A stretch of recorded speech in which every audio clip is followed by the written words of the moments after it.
Bienvenidos a Campus Global, el programa de análisis multidisciplinar de AFIT que tiene como propósito que todos podamos aprender sin la necesidad de tener un carnet.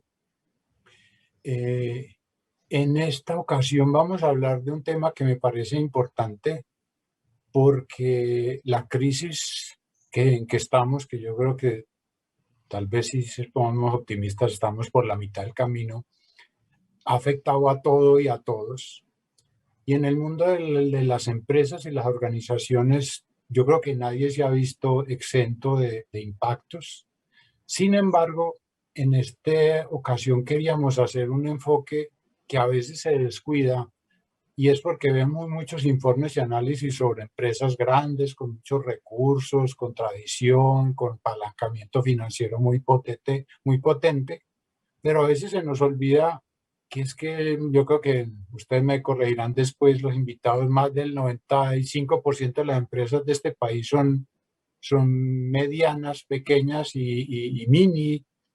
Y entonces queríamos ver un poco qué les ha pasado a ese tipo de empresas y también aprender qué han hecho y qué no han podido hacer, porque obviamente el impacto, repito, no es lo mismo. Ayer yo pensando en este programa me acordé cuando supuestamente un asteroide cayó en México y hubo un exterminio global. Los que sufrieron fueron los grandes, los dinosaurios desaparecieron por las circunstancias del hecho y parece que los pequeñitos, porque no tenían una demanda de tanta materia, sobrevivieron. Pero cuando no es un aerolito que cae del espacio, sino una enfermedad, pues suele suceder que el que está pequeñito y débil y no tiene muchos recursos le da más duro que al que está grande y tiene grasa, incluso para resistir. Entonces hoy nos vamos a enfocar en eso, en los pequeños, digámoslo así, medianos, incluso en los muy pequeños, los que tal vez ni siquiera han nacido o solamente están en proyecto, y ver qué les pasó y qué hicieron y tal vez qué podemos aprender del asunto. Entonces, para eso, estos son nuestros invitados.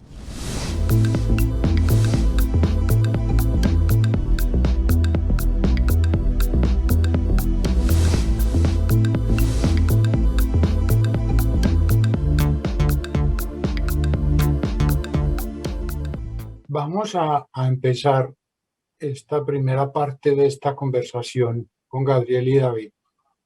Desde su experiencia, de lo que les ha tocado como profesores y como personas que están cercanos al mundo de estas empresas, ¿qué es lo que en su experiencia durante prácticamente este año, qué vieron ustedes, cuál fue el efecto, el impacto, qué les pasó a este tipo de organizaciones? Gabriel, podía empezar. Ok, bueno, entonces vamos a lo siguiente. Hay dos conceptos que quiero retomar de tu introducción. La primera es que un porcentaje muy alto, más del 90% de las empresas en Colombia son pymes, pero esa coincide con algo. Más del 90, aproximadamente el 95% de las empresas que se quebraron o que cerraron durante la época de pandemia fueron pymes, pero fueron pymes porque fueron las que no sobrevivieron. Entonces, vamos a hablar ahora de las pymes. Las grandes empresas, la mayoría sobrevivieron. Y ahí ya hay otra temática, otros asuntos que no los vamos a tratar acá. Entonces, aquí vamos a exponer qué pasó con esas pymes. Pero la segunda coincidencia de tu introducción es ese mundo académico empresarial.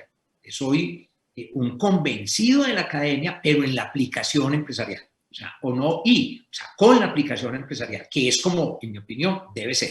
Entonces, ese segundo concepto donde me gusta mucho porque desde ese punto de vista vamos a plantear qué pasó con las pymes, que voy a dar mi punto de vista, y voy a dar mi punto de vista con una experiencia donde participo en varias juntas directivas y los participantes de las juntas a su vez me han retroalimentado qué ha pasado en las otras juntas donde ellos están, y luego vamos a hablar de los emprendimientos, de las microempresas, que es esa especialidad de David, donde también nos va a dar un concepto muy importante. De nuestra temática hoy se enfoca en pymes y en microempresas o emprendimientos. Bueno, entonces, ¿qué pasó?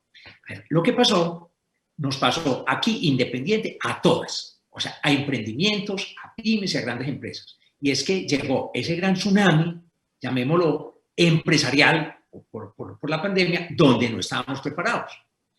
Y al no estar preparados, los que tenían mucha fortaleza, no necesariamente financiera, fueron los que, llamémoslo, sobrevivieron. Y voy a hablar de fortaleza. Los que tenían fortaleza desde el punto de vista de emprendimiento, de creación de productos, desde la parte comercial, desde la parte, digamos, administrativa, financiera, de personal, como sucedió en las grandes empresas, que había fortaleza en todas las áreas. Pero ¿qué pasó en las pymes? Más del 64%, y no quiero llenarme de estadísticas porque una puede decir el 70, otra puede decir el 60, las pymes son empresas familiares. Y en las familias los cogió el pánico. Y las familias que empezaron a tomar las decisiones en la familia fueron la mayoría de las empresas que quebraron. O aquellas empresas donde el emprendedor era uno, pero era uno que ante una situación normal de mercado, con un buen producto, con una buena iniciativa, con un buen esquema comercial, con unas finanzas sanas, su empresa sobrevivía. Pero ante una circunstancia de estas, ese emprendedor no tenía cómo afrontar situaciones diferentes a el producto, a una situación de este tipo, porque era que era su especialidad, salió adelante. Pero cuando afrontó un montón de aspectos financieros, sociales del personal, no tenía ese ámbito. Entonces pasó que a las empresas no estaban preparadas. Y para terminar esta intervención, porque ahora más adelante hablamos qué se pudo haber hecho y qué se hizo, es que ha venido, digamos, una temática de muchos años de actualidad, y es si hay que tener o no una junta directiva en las pequeñas empresas. Entonces, sale en Portafolio, sale en La República, sale en los diferentes medios. Es una moda, no es necesario, sí, contribuye, no aportan, sí aportan. Y cuando hay una junta directiva funcional, que ahora vemos cómo las pymes sí la pueden tener, hubo fortalezas desde distintas áreas que pudieron aprovechar y que pudieron, digamos, soportar esta situación. Entonces, lo otro que pasó es que muchas compañías estaban solas, y solas es más difícil haber salido de esta situación. Una cosa, Gabriel, que me parece, bueno, de todas las cosas que dices muy interesantes, pero algo que quisiera que de pronto resaltaras un poquito antes de pasar con David, es que dijiste algo muy valioso, y era que no necesariamente sobrevivieron lo que tenían capacidad financiera, que habían otros recursos importantes como la gente o otras cosas, porque uno dice, no, el que tenga plata se salva, pero no es solamente, obviamente el dinero es necesario, pero por lo que me dices no es suficiente. Se necesitan a veces otras cosas. Eso lo viste, digamos, en tu experiencia. Claro, no, lo vimos y lo vimos. Empresas donde el grupo familiar, empresas pues, pequeñas, pymes, dice el recurso que quieran, el recurso financiero, lo que quieran. Por plata no, tenemos como sobrevivir 2 años, y no sobrevivieron, porque no era necesariamente el dinero. Había que tener otra serie de aspectos que más adelante los vemos, entre personal, entre motivación, entre iniciativa, innovación, que había que tener en las compañías para que éstas salieran adelante. ¿Cierto? Entonces, no era solamente una cuestión de plata y de sobrevivir un año, no, era con la plata o sin ella, con los recursos limitados, cómo sobrevivir. Perfecto. Y David, que es la misma pregunta, David, como dijo Gabriel, David está no necesariamente en las medianas ni pequeñas, sino, como dije, casi en las que todavía no han nacido, están como en el útero, están apenas en el proceso de nacer. Obviamente tienen unas particularidades y otras similitudes, pero ahí, David, ¿qué nos puede contar de tu experiencia con este tipo de organizaciones? Primero, muchísimas gracias por esa invitación y por este espacio.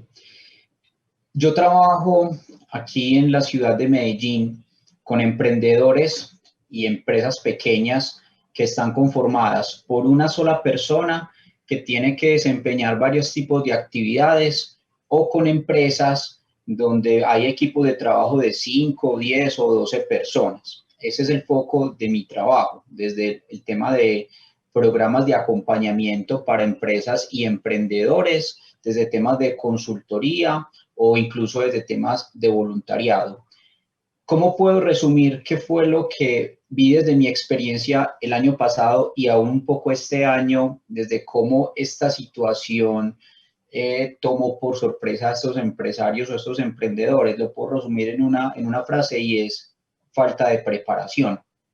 Muchos empresarios, sin tener que haberse enfrentado a una situación como lo es una pandemia, sí pudieron haber tenido con anterioridad una preparación para un momento de crisis, porque la crisis no llega necesariamente por un tema de pandemia. La crisis puede llegar porque uno de los clientes más importantes dejó de comprar, porque hubo una mala decisión administrativa, porque no hubo un uso responsable del recurso que ingresó a la empresa, etcétera. Entonces, uno de los temas que nosotros vimos fue falta de preparación para estos emprendedores y estos empresarios. Y otro tema que si lo podemos, lo tocaríamos más adelante, es que muchos empresarios venían en una zona de confort donde a través de su método muy pragmático, muy práctico para ellos, eso les estaba funcionando. Y en algunos casos vimos que a pesar de ganar un programa, una convocatoria, a pesar de estar sentado frente a personas con más conocimiento, con una visión más global, no hacían caso, no tomaban en cuenta estas consideraciones. Cuando ya empezó el tema de la pandemia y cuando ya la situación se empezó a tornar un poco más compleja, algo que notamos mucho en la organización en donde yo trabajo y en todas las organizaciones aliadas, nosotros trabajamos con muchas organizaciones como Cámara de Comercio, incubadoras de empresas y otros gremios. Ahí sí comenzaron a buscarnos, pero nos buscaron cuando ya en muchos casos era muy tarde. Y recuerdo muchas anécdotas donde nosotros desde el 2019 les dejábamos planes de acción, planes de ventas, y nos dábamos cuenta que en enero, en febrero o incluso desde el mismo diciembre los dejaron en un papel, no los aplicaban, ni siquiera se habían tomado el tiempo de volverlos a socializar. Entonces, cuando ya nos empezaron a buscar más o menos en abril, etcétera, hubo muchas cosas que se pudieron haber previsto desde antes. Entonces, yo creo que hay un tema de falta de preparación y otro punto importante es que veo una especie de vacío entre esos conceptos desde la academia, desde la consultoría, que les hubiera servido mucho a ellos para generar una mejor planeación y cómo poderse enfrentar mejor frente a este tipo de situaciones. Y concuerdo completamente con lo que dice el maestro Gabriel. Hay empresas que tenían recursos, pero faltaba tener en cuenta otras variables, un tema de equipo de trabajo, un tema de comunicación.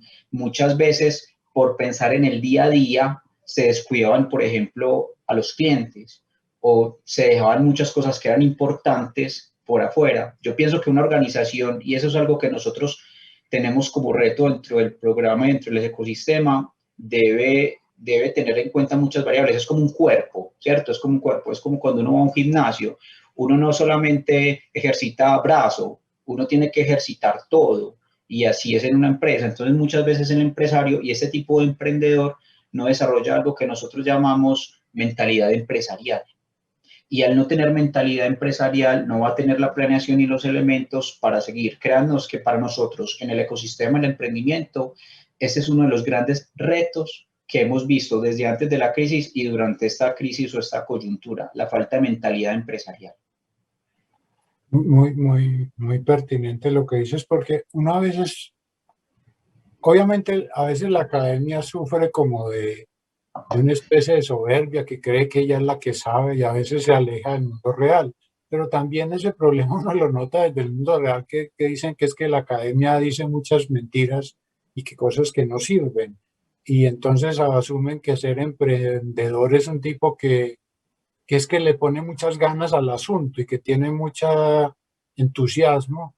Y yo no estoy diciendo que eso no sea importante, pero como lo estás diciendo, no solamente con las ganas es suficiente, hay que ponerle orden y disciplina y como lógica al asunto.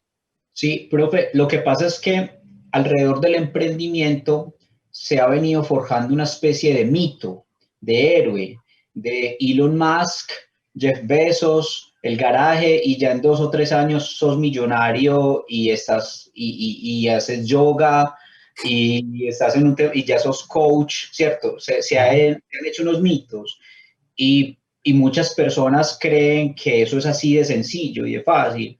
Entonces, hablo de nuevo de mi experiencia. Entonces, por la mañana, cuando comienzas tu día, te enfocas solamente en hacer la sesión de yoga de 2 o 3 horas. Y bueno, y vamos a empezar a mirar a ver qué más hacemos en el día o qué publicamos en Instagram. Pero venga, es que hay otros elementos adicionales que tú tienes que desarrollar desde tu conciencia empresarial, que es ser emprendedor. Debe ser casi lo mismo que ser un empresario. Tienes que empezar a revisar tus números, tienes que revisar tus clientes, tienes que revisar una serie de variables, que eso es donde no se habla. O sea, cuando se habla de este mito, no se hace doble clic en esos puntos. Por ejemplo, una de las cosas más complicadas que nosotros hemos visto y uno de los mayores grandes retos, los emprendedores no saben vender y muchas veces se rehúsan a vender. Entonces, es un tema muy, muy, muy complejo. Pues, por ejemplo, ese es uno de los mayores retos que nosotros tenemos y ahí es donde el maestro Gabriel, ese es uno de sus grandes fuertes, la venta, el tema comercial. Los emprendedores no saben vender y se rehúsan. Vienen haciendo las cosas de una manera muy distinta y creen que ya se las saben todas. Pues, de manera anecdótica, hace 15 días estábamos en una reunión con un equipo de trabajo, con unos comerciales, y se abordó uno de los temas y de las metodologías que yo considero más importantes en ventas en Medellín y en Colombia, y es preparación de visita de ventas, el procedimiento básico de visita de ventas, que es una metodología desarrollada por el profesor Gabriel. Y en el momento de hablar con uno de los vendedores, él decía, me van a enseñar al papá a ser hijos, yo ya sé hacer eso. Entonces le hicimos un pequeño test, una evaluación, que a nosotros nos encanta hacer eso, meterle como la trampita. ¿Usted cree que sabe mucho? Venga. Y en ese momento, si ese diagnóstico con ese procedimiento, no, o sea, cero. Pero es una actitud muy, muy, muy habitual que nosotros hemos notado en el ecosistema con los emprendedores. Okay. Bueno, yo creo que esta primera parte era como para mirar qué había pasado, y yo creo que en general, aunque hay cosas muy interesantes que darían para un solo programa, hay como una sensación de eso. Bueno, nos cogieron con los pantalones abajo y a veces no sabíamos bien qué hacer. Pero entonces, ya entrando como no en lo que pasó, sino en lo que ustedes han visto que las empresas hicieron, y también, como dijo Gabriel, de pronto lo que viste que no pudieron hacer, ¿qué nos puedes contar sobre eso? ¿Cuál fue la reacción y qué viste como positivo y también como que hubo carencias en esa reacción, Gabriel? Ok, bueno. Entonces vamos a hablar acá, voy a hablar de qué se hizo y voy a hablar de las empresas que salieron adelante y de muchas empresas que salieron adelante, pymes. Primero, hay una coincidencia con lo que dice David. Es decir, no estábamos preparados para la crisis. Estar preparado para la crisis es muy, muy difícil. Estar preparado para que el proveedor más grande no nos vuelva a despachar y para que el cliente más grande no nos vuelva a comprar. Es cierta preparación, pero para la crisis era muy difícil. Bueno, entonces, ¿qué pasa? Entonces, aquí pasó, y voy a volver al tema que también coincido con lo que pasa en los emprendimientos, es que ellos se debieron haber dejado asesorar por los especialistas en cada tema. Y aquí combino academia-empresa. Resulta que nosotros estudiamos en la academia, estudiamos gestión humana, estudiamos finanzas, estudiamos producción, estudiamos comercio exterior y estudiamos todo. Y nos prepararon, por lo menos en las carreras administrativas, a poder manejar una empresa con todos los ámbitos. Pero luego hay especialización en cada área. Entonces, por lo regular, un gerente de pymes toma todas las decisiones al respecto. Todas, las de todas las áreas. Entonces, ¿qué pasó acá? Empezamos en las empresas y voy a volver al tema de la importancia de una junta directiva. Una junta directiva, y voy a hablar de, llamémoslo junta asesora, llamémoslo comité asesor, para no ponerle ese formalismo de junta inscrita en Cámara de Comercio. Si las empresas no han evolucionado en gobierno corporativo, que muy pocas han evolucionado, llamémoslo comité asesor. Muchos grandes empresarios quieren apoyar a las pymes en estos comités asesor o en estas juntas asesoras. Entonces, ¿qué pasó ahí? Entonces pasó lo siguiente, empieza la crisis. Entonces empieza la crisis, empieza obviamente el nerviosismo. Bueno, hay que cerrar la empresa, hay que echar a todo el personal, hay que entregar la bodega, hay que entregar lo local, hay que entregar todo. Entonces, lo primero que se dice en general en la Junta, y voy a poner varios ejemplos, es, bueno, no, calma, vamos a proyectar la empresa para 0 utilidades durante el año. ¿Qué hay que hacer? ¿Qué recursos necesitamos? ¿Hasta dónde puede ir el inventario? ¿Qué exportamos o qué importamos? ¿Qué vendemos? ¿Qué cerramos? ¿Qué no cerramos? Pero vamos a proyectarla a 0. Y ese era todo un ejercicio desde finanzas, producción, inventario, logística, personal, todo. Y haga ese modelo. Y después, tenemos caja para soportar pérdidas ¿hasta dónde? Este es el punto mínimo antes de llegar a la quiebra. ¿Qué tenemos que hacer para llegar a ese punto? Entonces, primer escenario. La verdad, copiado de las grandes empresas. Pues, o sea, eran buenas prácticas de las grandes empresas. Entonces, segundo, bueno, vamos a cambiar la orientación este año en la compañía de qué es lo más importante. Y este año lo más importante, lo mencionaste ahora, Juan David, va a ser el flujo de caja.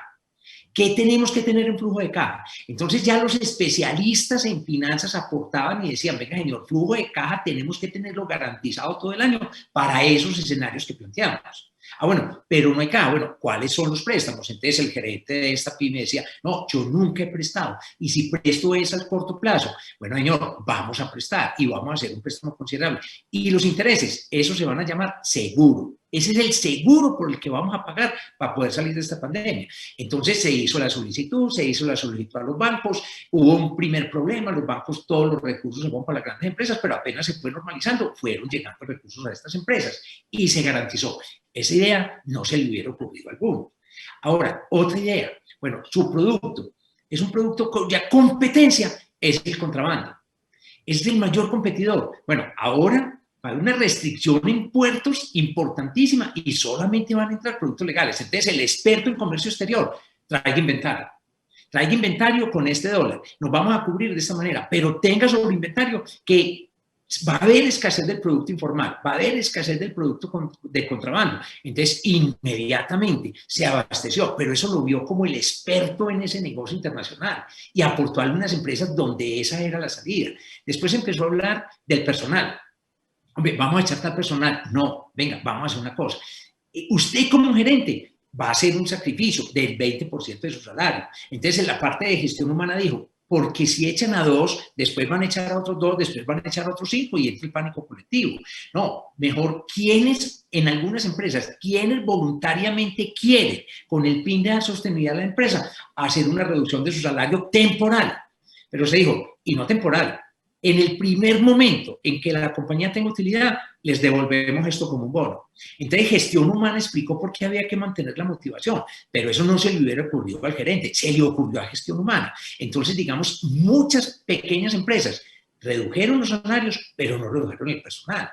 Entonces, otras en innovación. Entonces, y vamos a hablar de servicios, que fue uno de los productos afectados. Entonces, las grandes peluquerías pymes, pero peluquerías de 10.000 millones de pesos año, que tenían 3 sedes en los centros comerciales y que tenían 15, 20 peluqueros, liquidados todos. Y cada uno empezó a llamar a los clientes, pero hubo otros que dijo, no, venga, nadie se va de aquí. Vengamos a mantener el mínimo con el que necesitan. Mire, esta es nuestra base de datos de cliente. Vamos a llamar a los servicios de domicilio con todas las garantías que nosotros tengamos de seguridad para ir a esas casas. Ellos, una peluquería, salió adelante. Pero eso no se le ocurrió a él, se le ocurrió al que dijo, no, venga que el servicio se puede presentar de manera diferente.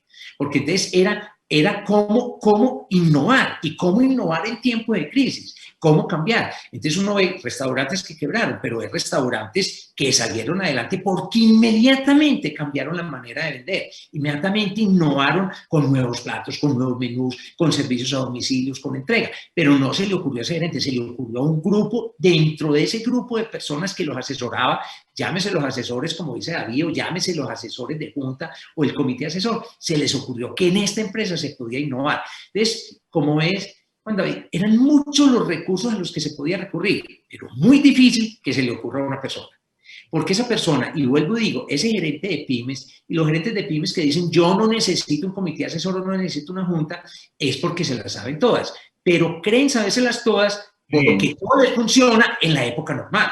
Todo les funciona cuando no hay esta serie de situaciones, pero cuando hay, no se les ocurre qué. Entonces, aquí es donde, para terminar, llámese junta asesora, llámese junta directiva, llámese comité asesor o llámese grupo de amigos empresariales, contribuyeron a generar ideas para salir adelante.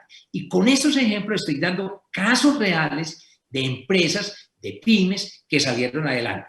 Y con con algo, que si bien bajaron significativamente las ventas, muchas, porque eso no se iba a evitar, bajaron mucho los gastos y mantuvieron, no solamente mantuvieron el margen, sino que mejoraron.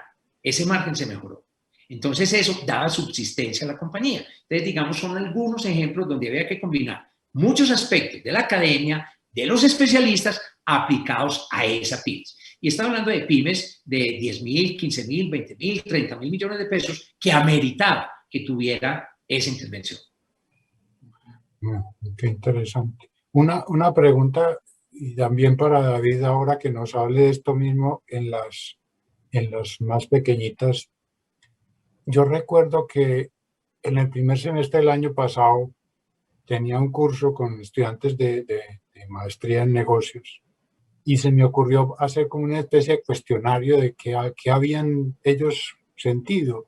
Y había una pregunta que fue la que más me sorprendió y yo le dije, la pregunta es, ¿qué es lo que más lo sorprendió a ustedes de su organización, de la reacción?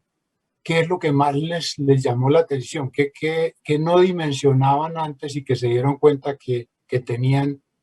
Y casi que el 90% coincidió en que lo más importante había sido el compromiso de la gente. No eran ni las máquinas, ni si tenían préstamo en el banco, sino las personas, que finalmente las empresas son las personas.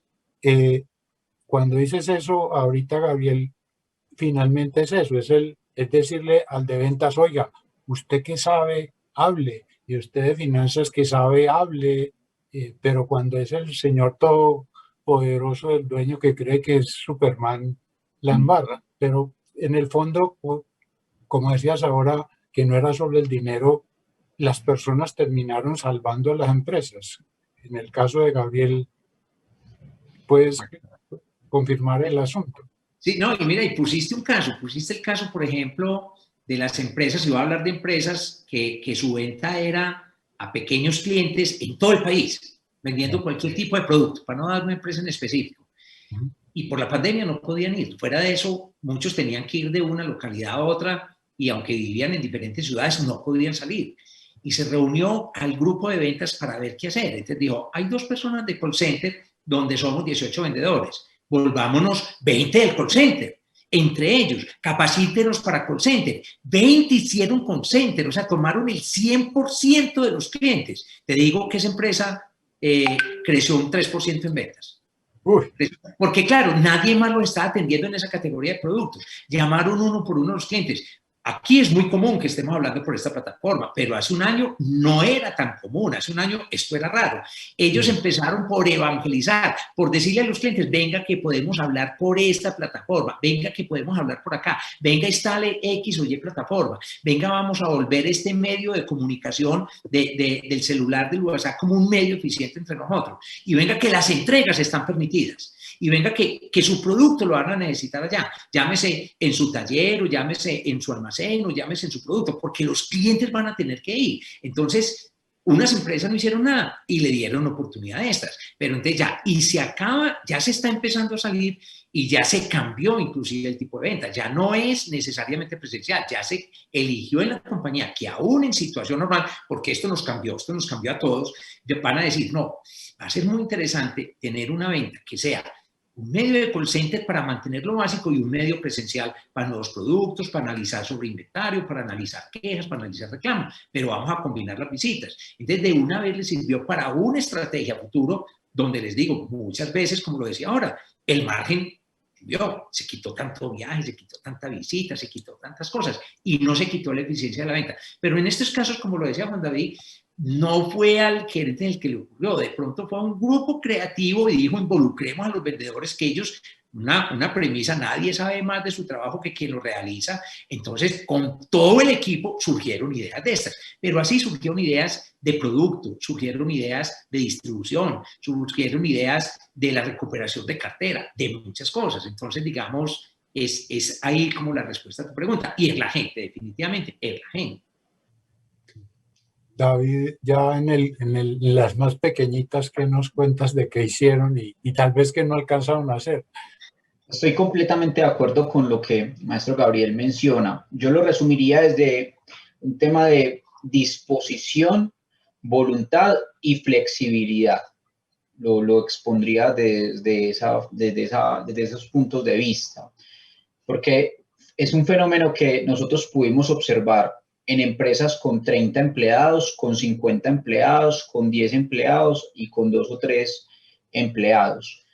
¿Qué pudimos notar? Listo. Llegaron unas empresas, llegaron estos líderes, estos jefes de esas empresas y empezaron a decir, nos vamos a quebrar, nos vamos a frustrar, tenemos que empezar a echar a las personas, ya, esto se jodió, discúlpenme pues la expresión tan informal, esto ya no hay nada que hacer. Esa fue, digamos, esa especie como de disposición en ese momento frente a esa situación. Y hubo otros que empezaron a buscar ayuda.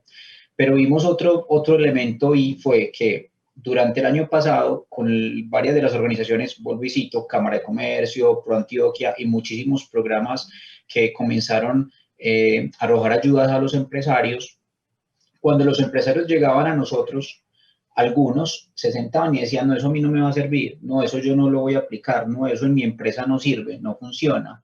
Y tenían las ayudas, y tenían los asesores, y tenían los consultores. Entonces, cuando desde la cabeza no había esta especie de disposición, cuando no había una comunicación abierta, sino una comunicación cerrada, más enfocada es a tomar decisiones dolorosas, a echar personas, a eliminar procesos, en vez de abrirse, entonces los resultados obviamente no iban a ser, digamos, los mejores. Yo tuve la oportunidad de mirar por dentro varias organizaciones donde lo que se hizo fue comenzar a estar encima de los empleados, pero no de una manera propositiva, sino de a las 6:30 tienes que tener la cámara prendida porque no vas a estar trabajando en la casa como vas a estar trabajando acá. Tienes que estar bañado, prendido, y les hacían prender las cámaras y les hacían marcar tarjeta a las 7:30 de la mañana. Y eso es lo que, por eso me encantó lo que el maestro ahorita mencionó de gestión humana, eso lo que empezó a generar fue un tema de frustración, fue un tema negativo entre las organizaciones. Entonces, si vas a pararte a tomar tinto, te damos 5 minutos y luego vuelves y estás sentado frente a la cámara. Entonces, mire, ese tipo de disposición no fue la mejor. Otro elemento importante que me encantó que mencionara ahorita el maestro es el tema de la junta asesora o los comités de junta asesora. En algunos de los programas en los que yo trabajo, el año pasado inauguramos esta figura de acompañamiento dentro del programa que se tenía. O sea, el programa, digamos, se enfocaba en 5 o 6 frentes. Estoy dando un ejemplo, un frente financiero, un frente comercial, un frente de innovación, entre otros. Y viendo lo que estaba sucediendo, dijimos, no, venga, establezcamos un tema de junta asesora o de comité asesor para que busquemos expertos que le ayuden a estos empresarios y emprendedores. Pero volvimos a tener la misma dificultad que yo expuse hace un momento, la resistencia. Las empresas que lograron ser flexibles, que lograron empezar a generar esa conciencia, que aceptaron estas sugerencias de estas personas, fueron empresas que perduraron. Fueron empresas que lograron estructurar su modelo de negocio o reestructurarlo. Fueron empresas que hicieron bien la tarea, que a pesar de que algunas tenían más recursos que las otras, lograron salir adelante. Pero muchas de esas empresas o muchos de estos empresarios o estos líderes o estos administradores que se siguieron resistiendo no lograron salir adelante. A mí me gusta mucho mencionar algo y es, yo trabajo, como ya lo he mencionado varias veces, lo he hecho en el tema como consultor o como coordinador de proyectos, apoyando empresas, pero hay otra faceta y es, soy empresario, porque yo trabajo con la empresa de mi familia. Y ustedes no se alcanzan a imaginar, es el mes entre febrero y marzo del año pasado, lo que eso significó para nosotros. ¿Con qué vamos a pagar arriendo? ¿Con qué vamos a pagar nómina? ¿Con qué vamos a seguir adelante? Y ¿saben qué fue una de las cosas más maravillosas del mundo? Mi mamá es una berraca, mi mamá es una vieja súper tesa. Mi mamá no va a la universidad, no fue a la universidad, pero mi mamá es una persona que escucha. Mira, mi mamá es súper tesa, entonces tiene así como el sentido arácnido, parafraseando los superhéroes, siempre disparado. Entonces mi mamá oye y observa de manera muy clara. Entonces mi mamá, por ejemplo, sí aceptaba consejos o sugerencias. Y otra cosa que yo vi de ese caso fue que mi mamá siempre ha manejado el flujo de caja de la empresa de manera muy organizada. Un tema de cartera, que si no hubiese sido así en fechas anteriores, no hubiéramos podido seguir adelante y no hubiéramos podido hacer innovaciones, hacer unos trabajos con los clientes, etcétera.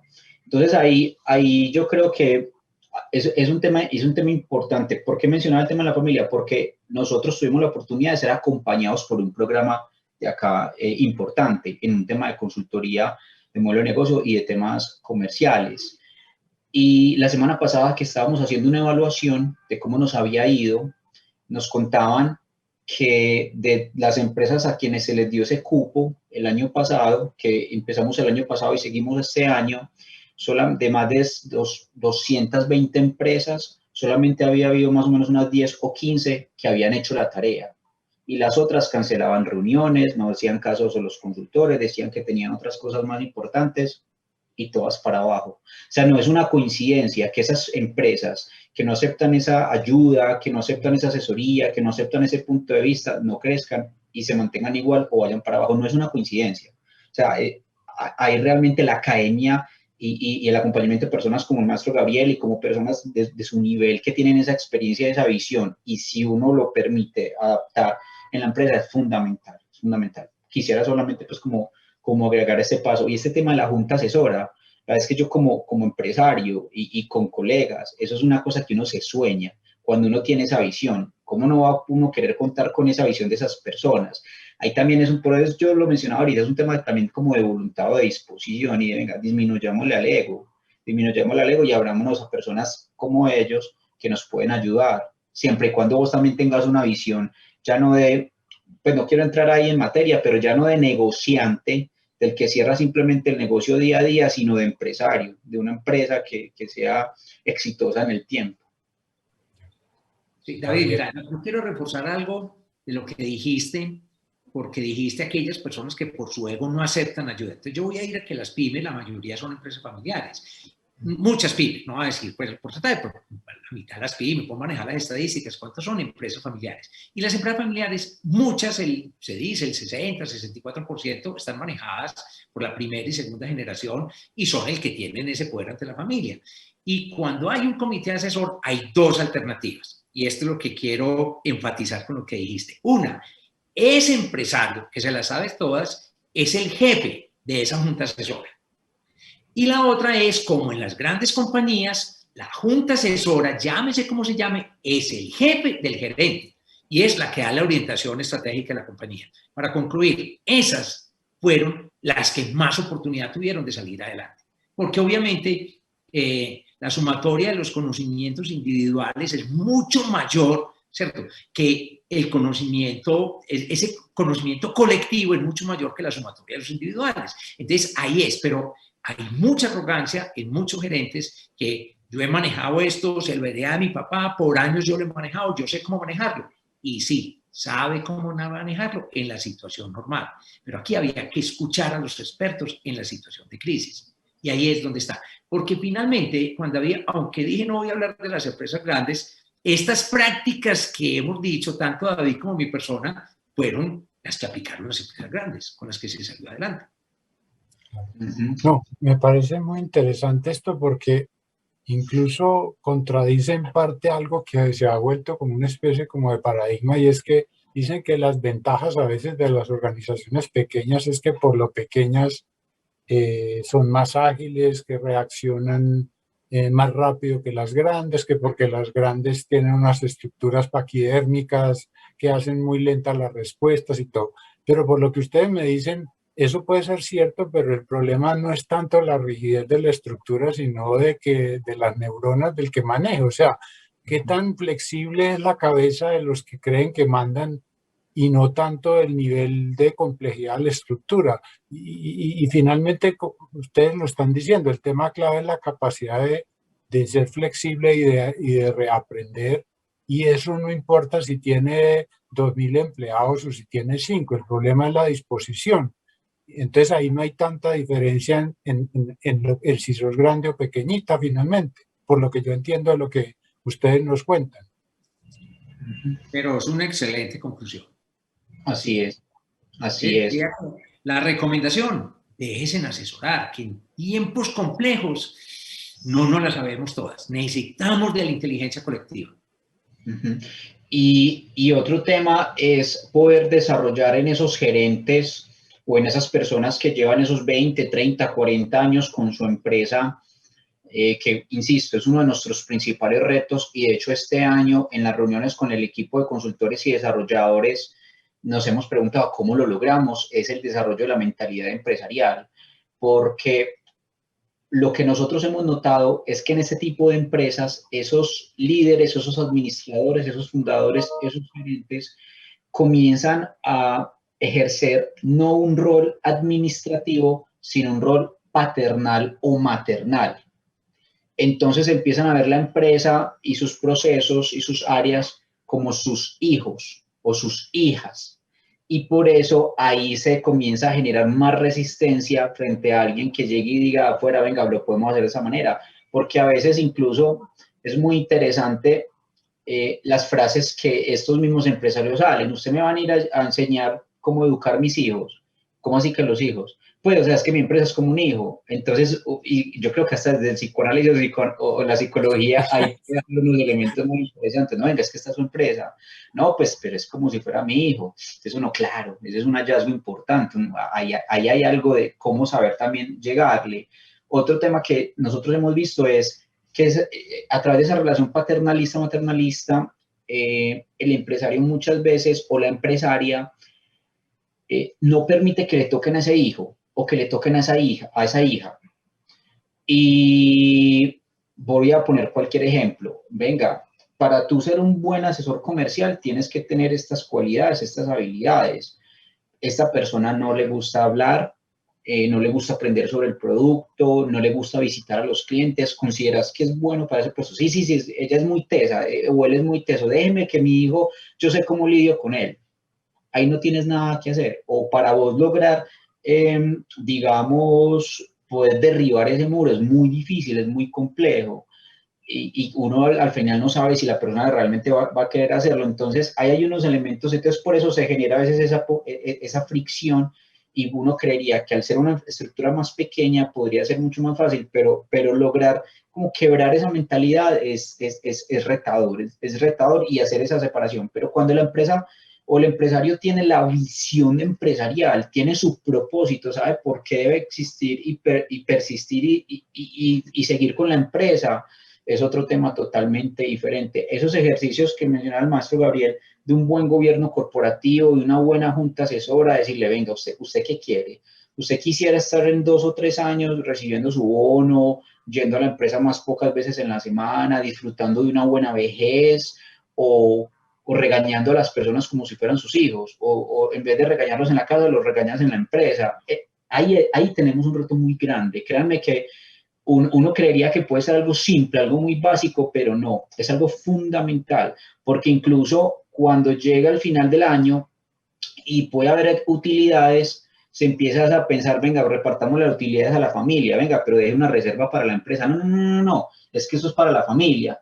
Grave error. Y nosotros incluso el año pasado vimos muchas empresas que tuvieron muy buenas utilidades finalizando el periodo de 2019 y no hicieron una buena reserva.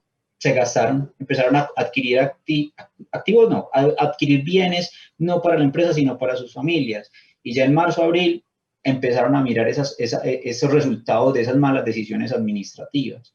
Y yo digo, acá no estamos hablando de mecánica cuántica ni de transbordadores espaciales, porque el ejercicio de la administración debería ser, dentro del tema de gestión humana, finanzas, ventas, debería ser algo muy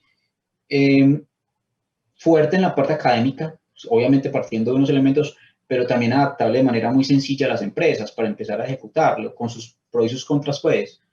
Entonces quería como agregar esa parte. Perfecto.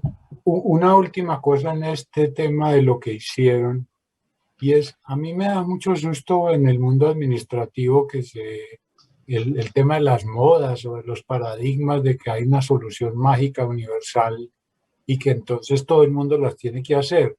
Y yo digo que las cosas, cada una tiene su momento y su lugar, y es que obviamente parecía que la solución a esta crisis era la, ¿cómo es que se llama eso? La transformación digital. Y entonces se volvió como una especie de mantra de que si uno no hacía la transformación digital no podía sobrevivir. Y yo no estoy en contra de la transformación digital, pero en una conversación previa con David me decía, pero es que yo a la señora que vende empanadas, donde salga con el coso de la transformación digital, ella me dice, vea, no me quite tiempo, me está tapando la luz. O sea, lo digo es porque si les parece que las recetas y los instrumentos tienen que ser pensados y uno se puede fiar de, digamos, de esos paradigmas instantáneos que se forman.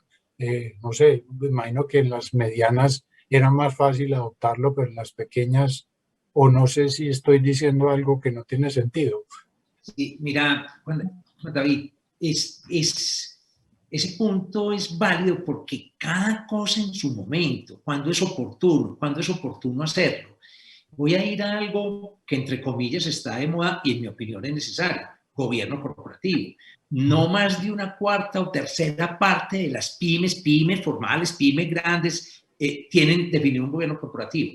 Entonces algunas empresas lo definen por norma. No, venga, haga copiar y pegar de alguno. Es que no lo decidieron en la familia. Por Dios bendito. Pero tengo empresas que llevan 6, 7, 8 meses, han llevado un expositor, han llevado un consultor, les ha explicado cuál es la diferencia entre gobierno corporativo y protocolo de familia, por qué el uno, por qué el dos, cuándo los puede combinar, cuándo no, y hasta que no lo hayan asimilado, no lo hagan.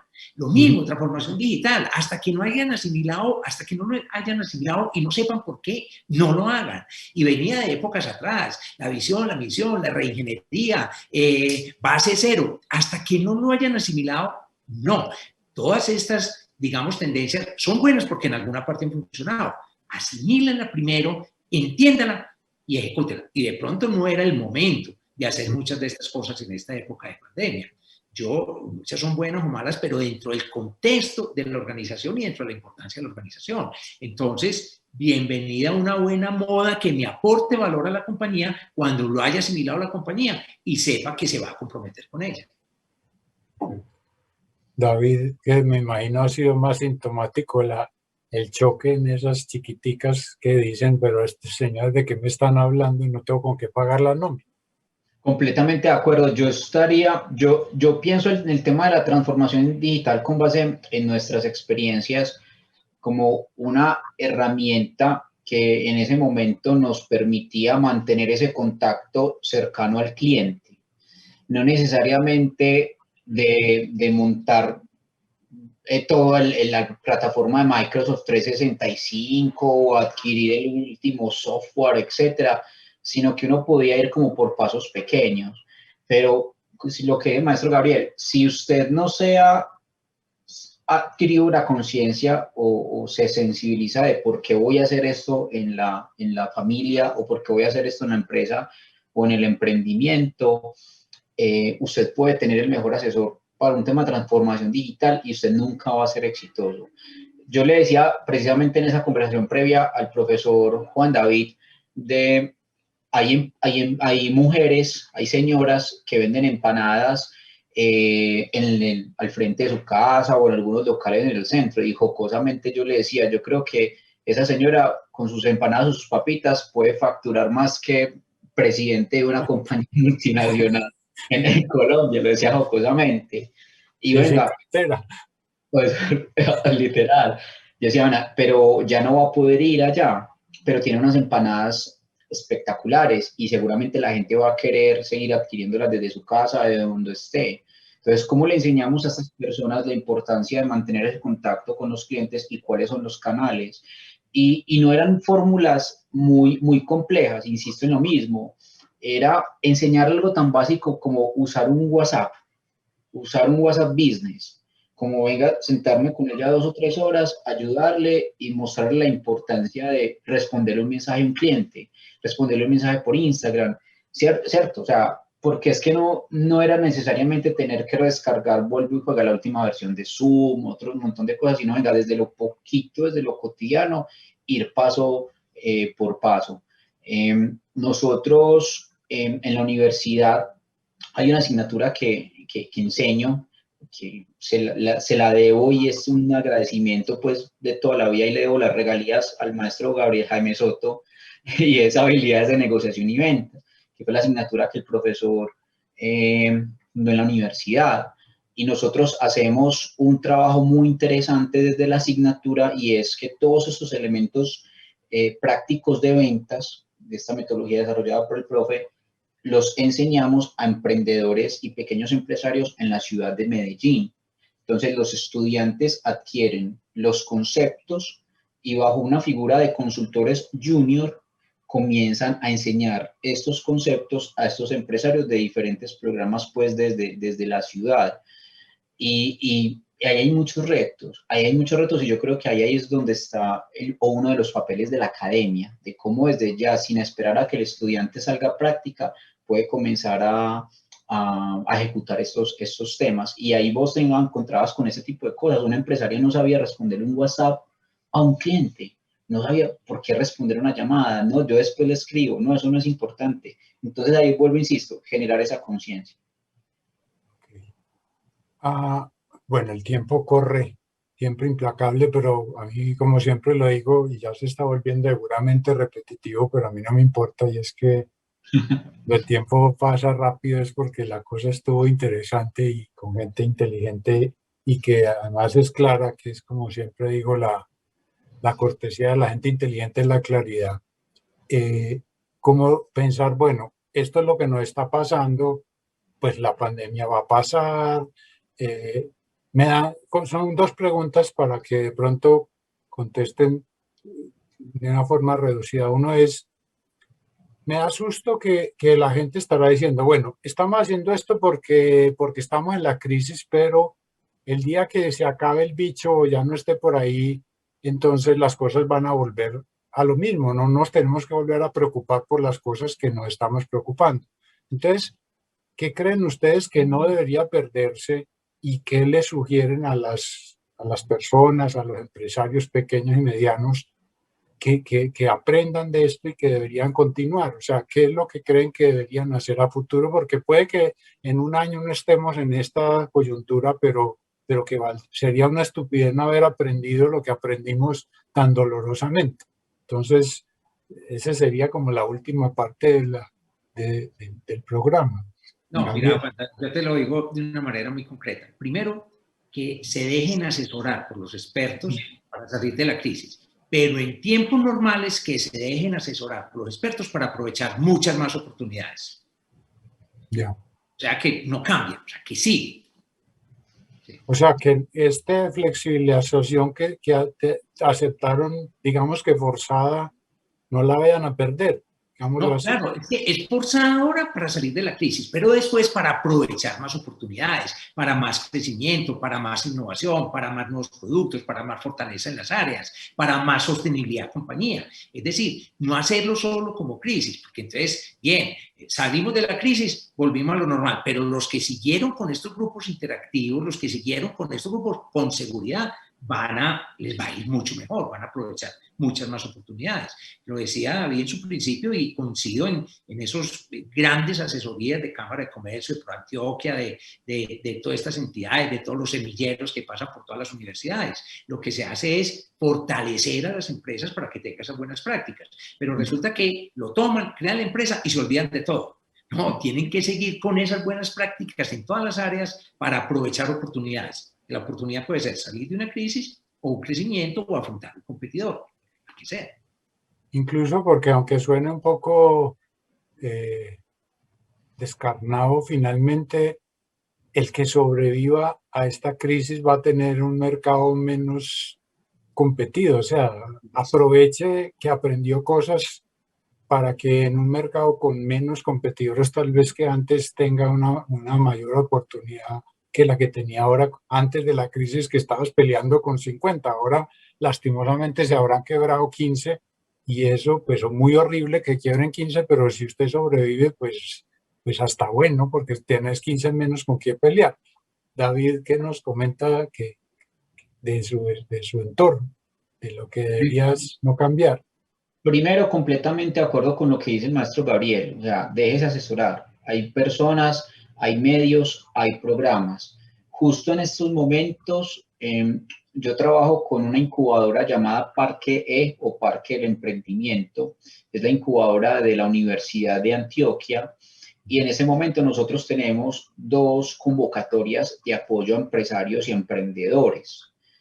Y estamos en este momento invitando a las personas a que participen. Entonces, eso es un ejemplo y no solamente lo estamos haciendo nosotros, ProAntioquia está haciéndolo, la Fundación Bancolombia está haciéndolo, Cámara de Comercio lo está haciendo, Créame lo está haciendo, Interactuar, o sea, hay muchas instituciones poderosas en la ciudad y en el ecosistema que están abriendo sus puertas para invitar a empresarios y emprendedores a ser acompañados, a contar con asesores. Algunas tienen recursos, algunas no. Pero también hay un elemento importante y es que en el camino ellos se van dando cuenta que la parte del recurso no es tan importante, sino contar con gente con visión que le ayude a las empresas y a los emprendedores a generar sus propios recursos. Entonces ahí, importante, yo creo que siempre es importante contar eso, contar con personas que te puedan ayudar, te puedan asesorar y te puedan dar una visión distinta de lo que la compañía hace.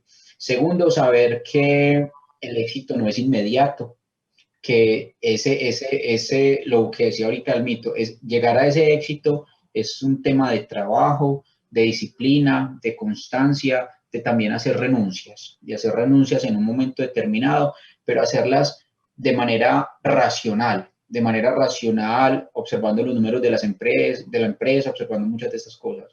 Yo creo que otro punto importante es el tema de la caja, tener cuidado con la caja, la disponibilidad de la caja, el flujo de caja, los temas como de cartera, insisto, y si uno no domina el tema, a mí me encanta una frase que es de las frases más sabias hechas por Lelutier, el grupo argentino, y es, pues, o sea, al menos de la cuña de ellos, y es, lo importante no es saber, sino tener el teléfono del que sabe.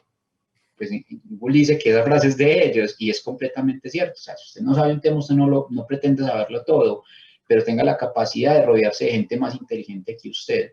Otro tema que yo sugeriría y que para mí es fundamental, las ventas.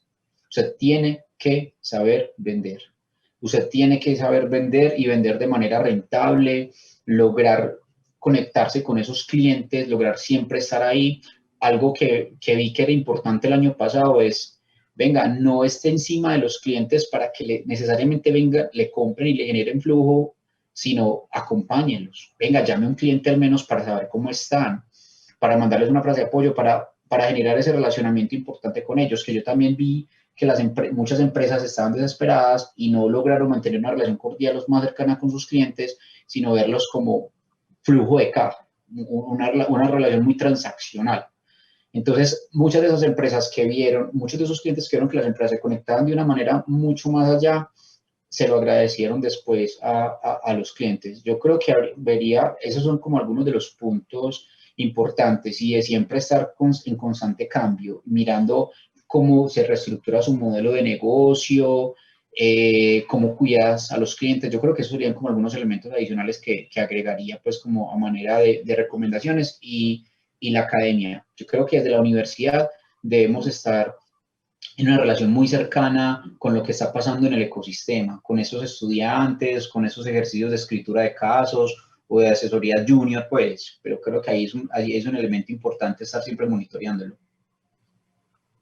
Bueno, pues de nuevo a Gabriel y a David, mil gracias por compartir su experiencia y en este caso su sabiduría, porque ya tiene el rango de sabiduría cuando son capaces de explicar cosas valiosas de forma sencilla. Esperamos que esto haya sido útil, que es en el fondo lo que queremos que pase con este programa y bueno, de nuevo gracias y nos vemos entonces en el próximo Campus Global.